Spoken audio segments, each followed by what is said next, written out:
Welcome to ShiftWatch. I'm your host, Starbuck. In this episode, as some of you know, I've been traveling down the Solarian rabbit hole and in turn ended up honoring all the lightworking events I know of or have benefited from.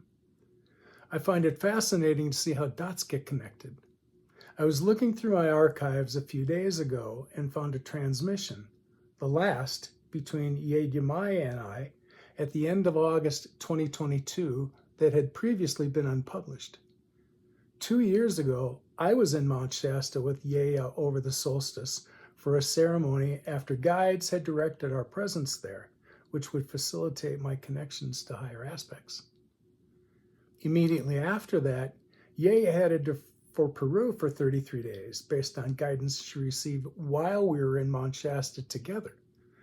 That was the last time I would hear from Yeya until I received word that she was withdrawing from her activities in February of this year, when her website and YouTube channels were wiped. Why this exchange is so significant to me now is the realization of the clearing efforts to reconnect Atlantean energy in Lake Titicaca and Lemurian energies in Mt Shasta. These were clearly actions of Solarian efforts.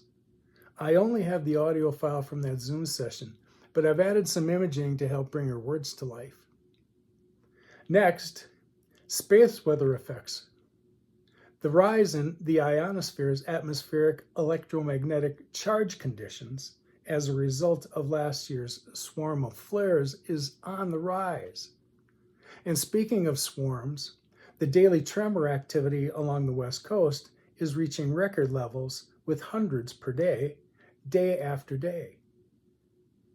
Then the Solarian rabbit hole research led me to information about the new solar avatars.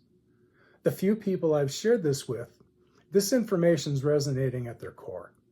Let's see if it has the same effect for you. And finally, getting a sign and the sobering effect that it can have. I share one of these instances where I asked for a sign and I got it.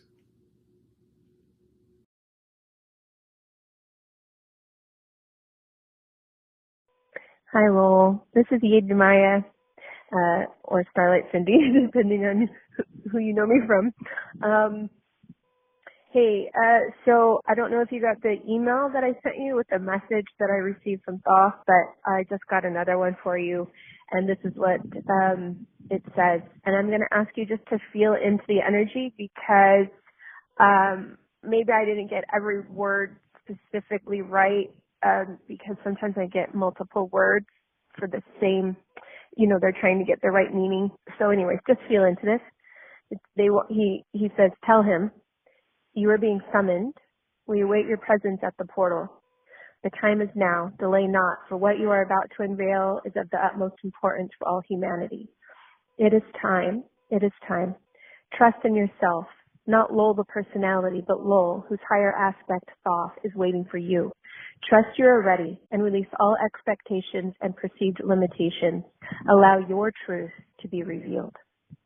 And then that was the end of the transmission. So, all right. I hope you're having a fantastic day. Happy trails. Lots of love. Bye. I see your picture. I was like, there I am. Oh, I so want to hear about your adventure. I read your blog post today, and they were brief, and I know that there's a whole lot more to that those words did not really do justice to. But I'm sure it's going to take you a while to unpack all that. Well, I'm gonna sit down and try to add up all the planes, boats, buses, taxis, tuk-tuks, and motor cabs that I took over that time, and the amount of time spent just traveling is a lot. I mean, people like me that's interested in your journey are going to want to know what led up to all of that. What were the pieces of the puzzle that told you to go to Peru the way that you went? And then what happened there and how it unfolded? Now, I don't want to say it's more meaningful, but when I understand what led up to that, it just backfills all the information on, how and why, what triggered you. And I find those things fascinating. It's all in my blog.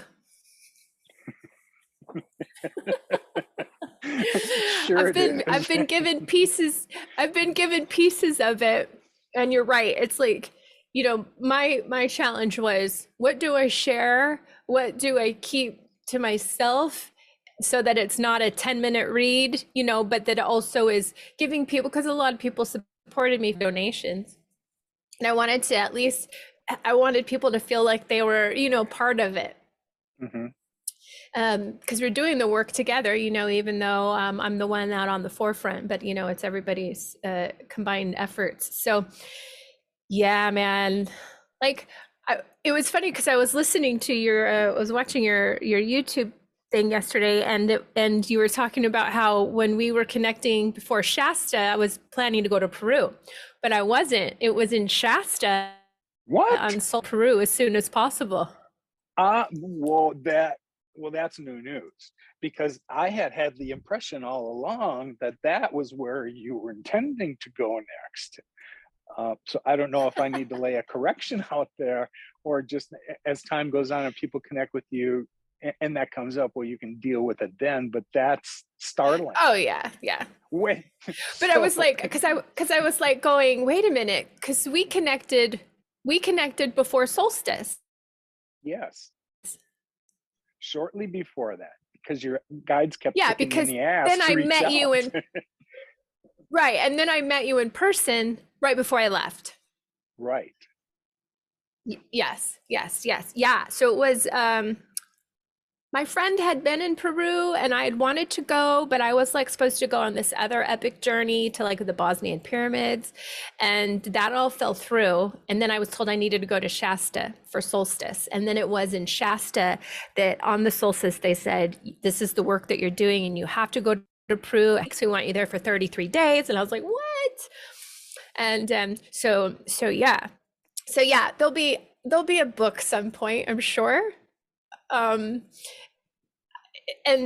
I've never really thought that before, but I was journaling about the last experience, and as I'm journaling, I'm going, this sounds like a book. And I thought, oh, isn't that funny? Because normally my journaling is not anywhere in that format, you know. So, but it's interesting because I know we're podcasting, getting that logistically set up, but I have a sense I'm carrying something for you.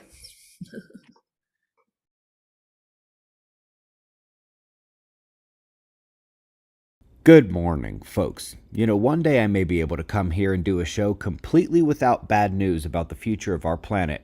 That day is not today. We'll hit space weather, the moon, and the ocean collapse we've been discussing quite a bit over the last few years, and we're starting with the last 24 hours on our star. Minor M-class solar flaring, filaments erupting, far side eruptions, pops and surges across the disk, but no significant coronal mass ejections heading for Earth. The most dazzling Earth-side event was a filament that released spectacularly on the north.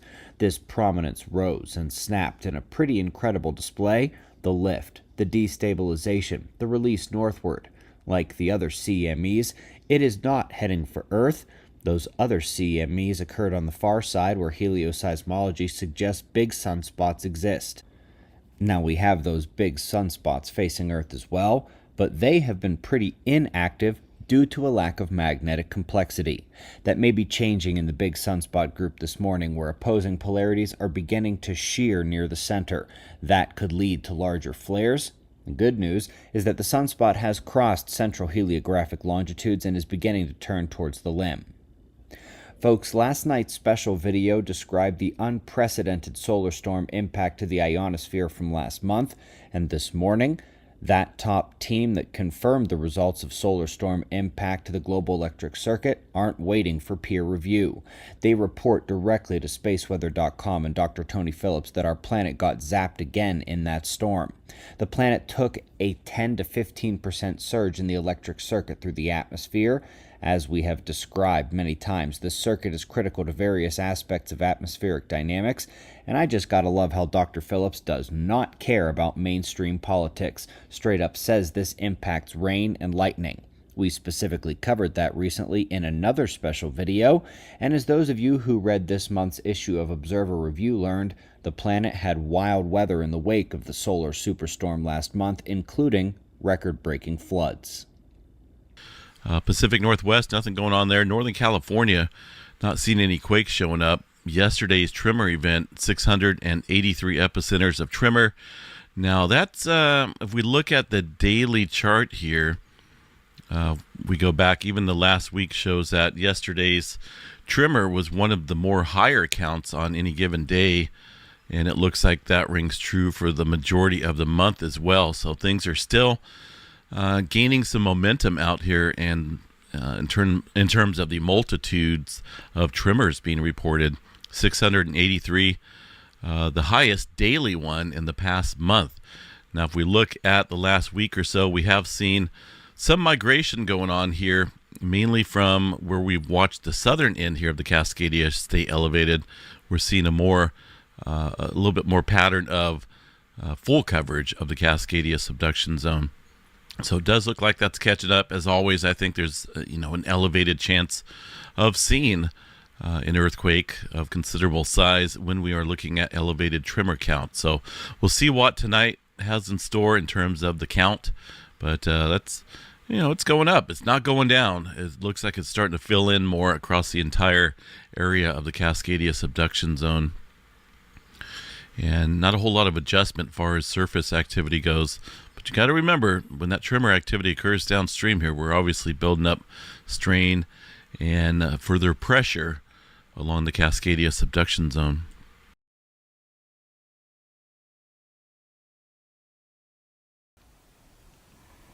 Now, if you happen to have solar genetics in you, which most of us do, that is a starting point. But that doesn't mean you're solar born. It's kind of like born again, You have to be born again in the light, not through some kind of religious thing, but through receiving that solar form. So we can talk about genetics and who's got the solar genetics and how this came to the planet and all that, which I've been doing. But now we're going beyond that. Now we're talking about how we can, all of us, any of us, step in to the solar body that we truly possess. And that body, Thoth is calling, in the sense of our awareness, new avatars. Our avatars of the future, which we can receive right now, because every second changes over and we're receiving our future. I want to also express that many, many years ago, in the 1970s, Thoth spoke to me about all of us, well, not all of us, but those on the planet who receive the creational consciousness that they are creators. They are the new Elohim. So now, all these many years later, he's talking about the new avatars. So how do these two relate? Obviously they do. They're really one and the same, but they are picturing a different function. The new avatar is the new avatar we should call the new solar avatar. And that is receiving the mantle. That is stepping in to your solar form. And when you do so, you begin to create, here we go with more terms, but your pure gem body. Now, the new Elohim means that you have received it to a level. You have received this solar initiation to a level where you recognize and understand and are able to divinely enact your creational being. Then you become a creator of worlds. And of course, this is something that souls do together. There's not just one creator world. We're coming together to become the Elohim, the creators of worlds. And that is where we will stand, those of us who have reached that point through their own awareness and their own diligence and their own efforts, so that when ascension moment comes, what Thoth calls light principle 40, and that flash begins, and that flash takes us over into a new experience, those of us who have reached that conscious state will begin to become, I say begin because it's a process, but we will reach the first stage of being a creator of worlds. Not some kind of king or queen of a planet. I'm not talking about that. I'm talking about the creation of the evolution of consciousness in a way that it forms dwelling places for the experience to happen.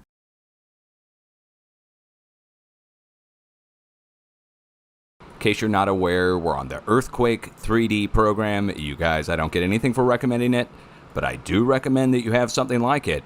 And we're looking at about the last 48 hours worth of earthquakes. USGS reported, as well as Geophone Potsdam and out of Australia. Meanwhile, look what's going on down here at Utah. Now, did you know there's something else there at Utah? A giant fire has broken out next to this location in Utah, which we're going to go look at the weather here in a second. But first things first, let's go show you what's at the earthquake epicenter. Then we're going to go look at the weather satellite to show you the big, huge smoke plume. So right here in southwest Utah, which I will now zoom in on. Right. Oh, now we have two fires there. Now we have two large fires. Yesterday was just one. Now there's two. Look at that. Look at the huge smoke plumes there. So we can actually identify where the fires are in relation to the earthquake swarm. So let's do that. Let me turn off all of this gobbledygook. So just as a point of reference, this grayish area next to the tannish colored area, that'll be probably the easiest to identify on here, which is right here. Here's the tannish colored area, here's the grayish colored area, and then we have a U-shaped basin down to the south, just so as a point of reference so we know what to look for. So tannish area, grayish area, U-shaped basin right here. Spry to Osiris. No shit. Okay. Oh, God. You gotta be kidding me, man. Really? Of all the freaking places, right?